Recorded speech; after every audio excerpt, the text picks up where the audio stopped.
ಬಹುಶಃ ನನ್ನ ಅನುಮಾನ ನಮ್ಮ ವೀಕ್ಷಕರ ಅನುಮಾನವೂ ಆಗಬಹುದು.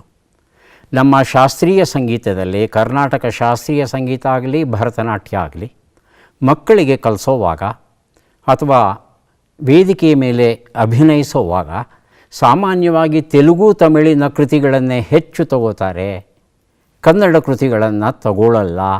ಯಾಕೆ? ಕನ್ನಡದಲ್ಲಿ ಕೃತಿಗಳಿಲ್ವಾ ಅಥವಾ ಕನ್ನಡದ ಬಗ್ಗೆ ನಿಮಗೆ ಅಭಿಮಾನ ಇಲ್ವಾ, ಏನು ಈ ವಿಚಾರ ಅಂತ ಕೇಳ್ತಾರೆ. ನಾನು ಸಹ ಅವರ ಹಾಗೇನೆ ಗೊತ್ತಿಲ್ಲದೆ ಕೇಳ್ತಾ ಇದ್ದೇನೆ. ದಯವಿಟ್ಟು ನಮಗೆ ಒಂದು ನಿಖರ ಚಿತ್ರವನ್ನು ಕೊಡುವುದಂತ. ಸರ್, ಈಗ ನಾವು ಯಾವ ಒಂದು ಪದ್ಧತಿಯನ್ನು ನಾವು ಫಾಲೋ ಮಾಡ್ತಾ ಇದ್ದೀವಿ ಭರತನಾಟ್ಯದಲ್ಲಿ, ಇದು ಸುಮಾರು ವರ್ಷಗಳ 100ಕ್ಕಿಂತ ಹೆಚ್ಚು ವರ್ಷಗಳ ಹಳೆಯದು. ಇದನ್ನು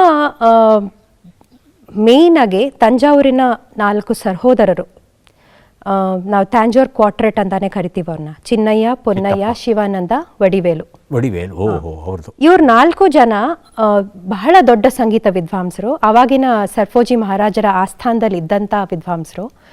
ಅವರು ನೃತ್ಯಕ್ಕಾಗಿ, ಅವಾಗಿನ ನೃತ್ಯ ಶೈಲಿಗಾಗಿ ಸರಿ ಹೋಗಲಿ ಅನ್ನೋ ಹಾಗೆ ಈ ಒಂದಷ್ಟು ನೃತ್ಯ ರಚನೆಗಳನ್ನು ಮಾಡಿದ್ರು ಅವರು. ನೃತ್ಯ ಹಾಗೂ ಸಂಗೀತ ಸಾಹಿತ್ಯ ರಚನೆಗಳು. ನಾವೀಗ ಏನು ಅಲರಿಪ್ಪುಗಳು, ಜತಿಸ್ವರಗಳು, ಶಬ್ದಂ ಅಂತ ನಾವು ಮಾಡ್ತೀವಿ, ಹಾಗೂ ವರ್ಣಗಳು, ಇವೆಲ್ಲವನ್ನು ಅವರು ರಚನೆ ಮಾಡಿದ್ರು. ಆಮೇಲೆ ಅವರು ಅಲ್ಲೇ ಇರಲಿಲ್ಲ ತಂಜಾವೂರಲ್ಲಿ. ಒಬ್ಬರು ಕೇರಳದ ಸ್ವಾತಿ ತಿರುನಾಳ್ ಮಹಾರಾಜರ ಆಸ್ಥಾನಕ್ಕೆ ಹೋದರು, ಇನ್ನೊಬ್ಬರು ಮೈಸೂರಿನ ಕೃಷ್ಣದೇವರಾಯರ ಆಸ್ಥಾನಕ್ಕೆ ಬಂದರು. ಕೃಷ್ಣರಾಜ ಒಡೆಯರ್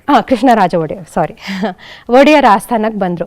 ಸೊ ಅಲ್ಲಿದ್ದ ದೇವದಾಸಿಯರಿಗೆಲ್ಲ ಅವರು ಹೇಳಿಕೊಟ್ರು. ಹಾಗೆ ನೃತ್ಯದ ಪರಂಪರೆ ನಮ್ಮ ಕರ್ನಾಟಕಕ್ಕೆ ಎಲ್ಲೋ ಆ ತಂಜಾವೂರು, ತಮಿಳುನಾಡು ಆ ಬೆಲ್ಟಿಂದ ಈ ಕಡೆ ಬಂದಿದೆ. ಹಾಗಂತ ಇಲ್ಲಿ ಕಲಾವಿದರು ಇರಲಿಲ್ಲ ಅಂತಲ್ಲ, ನಾವೀಗ ಏನು ಪದ್ಧತಿ ಫಾಲೋ ಮಾಡ್ತಾ ಇದ್ದೀವೋ ಇದು ಅಲ್ಲಿಂದ ಬಂದಂಥದ್ದು. ಆದ್ದರಿಂದ ನಾವು ಟ್ರೆಡಿಷನಲ್ ನೃತ್ಯ ಬಂಧಗಳು ಅಂತ ಏನು ಕರಿತೀವಿ, ಹಳೆಯ ನೃತ್ಯ ಬಂಧಗಳು, ಅದೆಲ್ಲ ಆ ಭಾಷೆಗಳಲ್ಲಿದೆ. ಹಾಗಂತ ಹೇಳಿ ಈಗ ನಾವು ಬರೀ ತಮಿಳು ತೆಲುಗು ಖಂಡಿತ ಮಾಡ್ತಿಲ್ಲ ಸರ್. ಈಗ ಕರ್ನಾಟಕದಲ್ಲಿರೋ ಎಲ್ಲ ಕಲಾವಿದರು ಕನ್ನಡದ ಸಾಹಿತ್ಯವನ್ನು, ಕನ್ನಡದ ದೇವರ ನಾಮಗಳನ್ನು, ಕನ್ನಡದ ವರ್ಣಗಳನ್ನು ಮಾಡ್ತಿರೋದೇ ಹೆಚ್ಚು. ಈಗ ತುಂಬ ಜನ ರಚನೆಕಾರರಿದ್ದಾರೆ.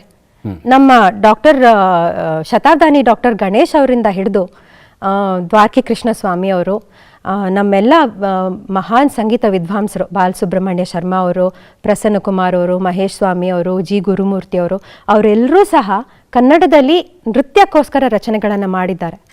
ಅದನ್ನೆಲ್ಲ ರೆಕಾರ್ಡ್ ಮಾಡಿದ್ದಾರೆ ಅನನ್ಯ ಸಂಸ್ಥೆಯವರು. ಅದೆಲ್ಲ ಕಲಾವಿದರಿಗೂ ಬಹಳ ಸುಲಭವಾಗಿ ದೊರೀತಾ ಇದೆ. ಈಗ ನಾವೆಲ್ಲರೂ ಕರ್ನಾಟಕದಲ್ಲಂತೂ ನಾವು ತುಂಬ ಕನ್ನಡ ರಚನೆಗಳನ್ನು ಮಾಡ್ತಾ ಇದ್ದೀವಿ.